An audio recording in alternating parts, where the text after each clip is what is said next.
with a population approaching 400 or 500,000 followers and or members now. And they're all coalescing under one group. They've all signed their pledges, and the group page owners and the moderators and all that have all signed on to Citizens for Trump. Now, if you go to citizensfortrump.com, it's a beautiful website. You can follow all his hashtags because he's got like 15 or 20 hashtags now on Twitter, you know, Trump 2016, Trump the vote, Make America Great Again, and all that. So anything on Twitter that's got that hashtag, they're following on the site, on the feeds, along with all the Facebook stuff and articles, and he's got a video monitor. Most of his events now are being periscoped, and people are periscope feeding, and you can watch it on the website. If you don't have a Twitter account, you can watch the events. And it's amazing. You're seeing, I haven't seen one of his events with less than 5,000 in weeks now. They're all in the 8, 10, 20, 30,000 range showing up. He's had to go from VFW halls to they're now having to rent football stadiums for his events. And it's amazing. I've never seen anything like this. Well, Barack Obama in 08 was the last time we saw this kind of excitement about a candidate. Yeah. I did see a stat about total number of new followers during the Democratic debate, and I forget right what the numbers were. I actually was trying to pull that up real quick, and I can't get my computer to cooperate with me. But I had seen where he got somewhere in the neighborhood of 70,000 new followers, which was more than any of the Democratic candidates put together. Well, you're right. Sanders picked up 36,000. Trump had 70,000, and those were the top two. The other funny one about that stat you're talking about is that there were more people watching. I guess Mark Harmon plays in NCIS, right? Mark Harmon's Yes. There were more people watching NCIS than there was the Democrat debate.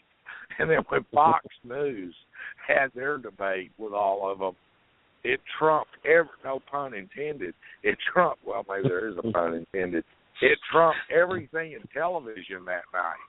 The only thing that would have had more viewers that night would have been the Super Bowl.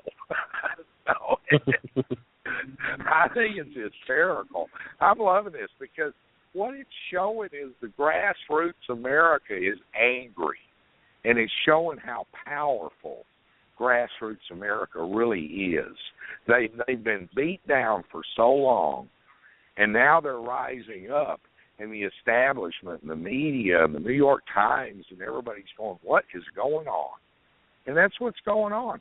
America is thirsty for a true leader again. And this is the only guy that's not being a politician, that's acting like a leader. So the American people are flocking to him, and they're saying, save us. And that's exactly what's going on. Yeah. Well, I certainly can't question that. There is no doubt that the American people are desperate for someone who is not a politician, not afraid to say what needs to be said, not trying to mince words or talk in code, and who's not afraid to say something off the cuff that he might have to retract later, but still not apologize for because he meant it at the time he said it. And I don't think Donald Trump does anything other than those things, or at least I haven't seen anything. And so on top of that, the fact that he's right about most of what he's saying, you've got a pretty good recipe for success. Sure, and those that don't think he has a position on anything needs to go to his website, because he hired a fellow not too long ago. You know, one of the things Trump is known for from his TV show and everything else is getting the right people to do the right job, right? He's known for that. Finding the best of the best. It's a chef for his hotel in Vegas or whatever the case may be, then he's going to hire Wolfgang or whoever to come in, right? And that's what he does. Well, he hired a guy out of northwestern Iowa by the name of Sam Clovis. And Sam is a double PhD. And he's got a PhD in, I want to say, history and constitutional stuff. And he's got a PhD in, I believe, political science. And he's a professor at Morningside College. And he brought Sam in to actually write. And Sam put together a team. And he's got his new tax plan up on his website. And this thing is phenomenal because if he becomes president and gets this implemented, America is going to literally explode economically. We're going to be the Godzilla of the world again economically if he becomes president and this happens. Well, Sam put together a tax team. Then he put together a team to do other issues. And so his issues and what he wants to do, Trump relays what he feels like he wants to do to Sam, and Sam puts it on paper and makes it work. And so he's got a heck of a system going on here. And he's got, I don't know, half a dozen issues up on his website now that's exactly what it is he wants to do. And right now I'm here, they're working on foreign policy at the moment. Yeah. You know, so you got a double PhD guy working on this stuff. You know, Trump's good. He's real good. He doesn't claim to know everything, but he, by George, finds the people that does, and he brings them into the fold. And top secret information, they are meeting right now at Trump Tower, and they're supposed to be, he brought in all the state directors, all of his top advisors and everybody, and they're all meeting at Trump Tower right now. And there's supposed to be some kind of huge bombshell coming out on Monday or Tuesday from this meeting. They started meeting yesterday. So we're going to get some more Trump news on Monday or Tuesday, apparently. All right, I'll definitely be anxiously awaiting to hear what that is. At this point in the race, do you think that there is a candidate still in that has a legitimate shot of trying to get ahead of Trump going into the primary season, or much like what it looks like to me, do you think that it's probably a done deal at this point? Well, my initial response is it's probably a done deal, but I'm not willing to forego and say it's totally over. Carson, obviously, but Carson's got a big problem right now. It turns out he's burning money at an astronomical amount. His daily burn rate is just staggering. Cruz is another one. Cruz is well-heeled financially. I'm not willing to count Jeb out yet because of Jeb's bankroll, but I do think, because he's got $100 million in the bank, I do think it's down to those four. I do think that the race is over for everybody else. I think you've effectively got a four-man race going on right now, and that would be Jeb Bush and Dr. Carson, Senator Cruz, and Donald Trump.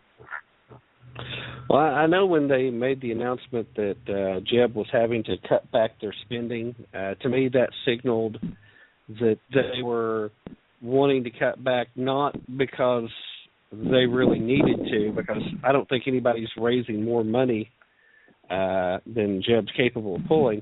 I think they're now going into saving mode, so it doesn't look like they're dropping out. But I think they have almost reached a point where unofficially that they're conceding and trying to save money for another run down the road is kind of the impression I got.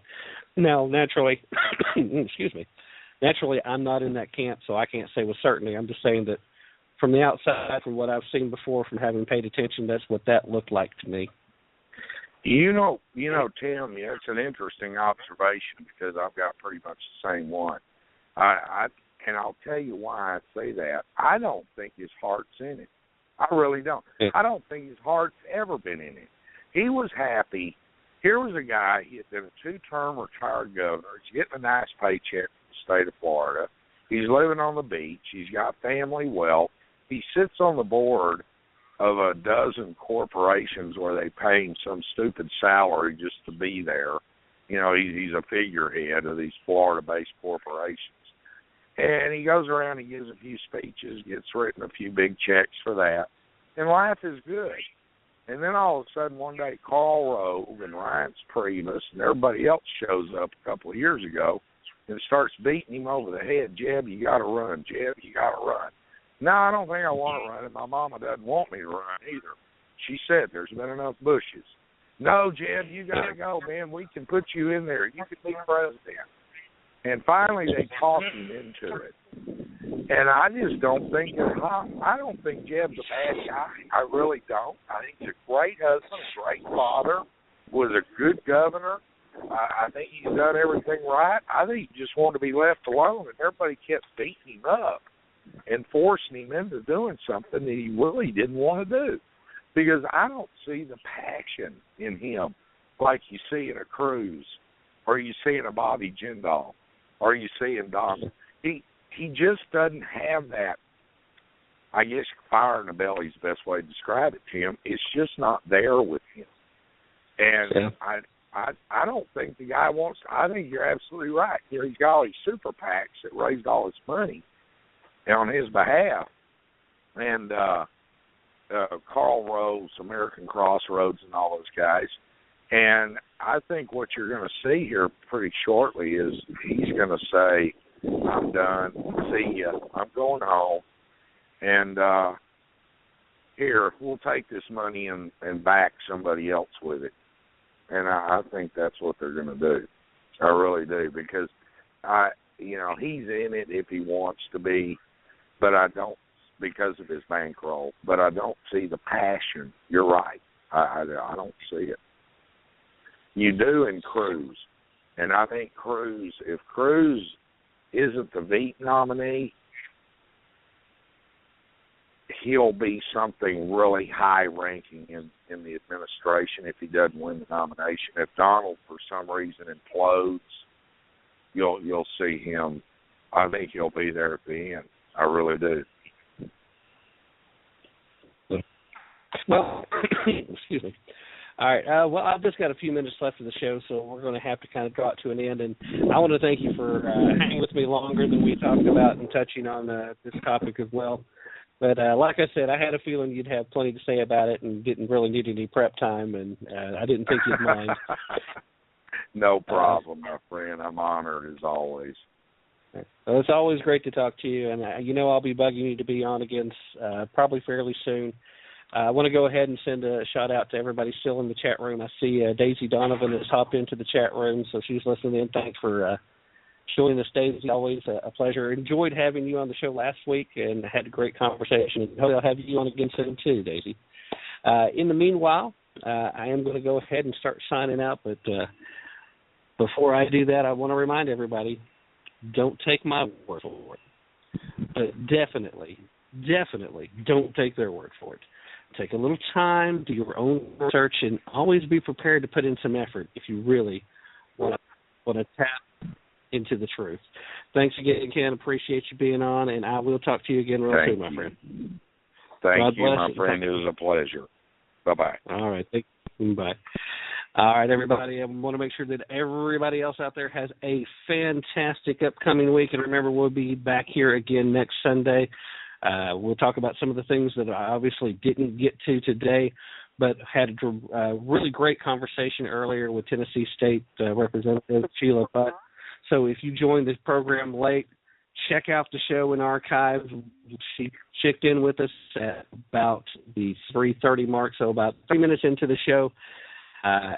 We had a great conversation, and I enjoyed it thoroughly. I think you guys will too. Thanks for joining me. Have a fantastic week, and God bless everybody. Closing out with Miracle, because obviously we still need one. And keep your eyes out. America is strong and getting stronger thanks to people like you.